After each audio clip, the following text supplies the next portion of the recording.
Lately I've been thinking about how games add all kinds of persistent decals like bullet holes, blood splats, and explosion impacts that are added to the world around you just by playing.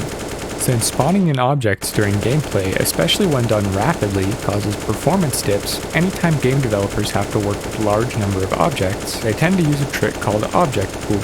When the game starts, they would spawn in, for example, 100 bullet hole decals and disable them so they're in the scene but just sitting there waiting. Then when you shoot your gun, the game pulls the first available bullet decal off of that stack of pre-prepared objects, teleports it to the right spot, and enables it to be visible. But of course, developers have to put a limit on this since a scene with a million bullet holes is gonna lag like crazy. So let's look at what CSGO did, for example. If you've ever messed around drawing with your spray, you might have noticed that after a certain number of bullet holes are there, they start recycling the existing ones, starting with the oldest decal. I implemented this into my own prototype and it's a brilliant solution. You still get the feeling of having an impact on the world around you with permanent decals, and in the heat of combat, or even just regular gameplay to be honest, a player would never notice old decals being recycled. I was curious how Valorant handled this, so I downloaded it, and it seems like they just fade bullet holes out on a timer. It's a functional solution for performance reasons, but it also means a battlefield after a big shootout will have no bullet holes left, since they'll all have faded away. It's not a big deal, but to me it cheapens the experience just a little bit. Yet another reason CSGO is better.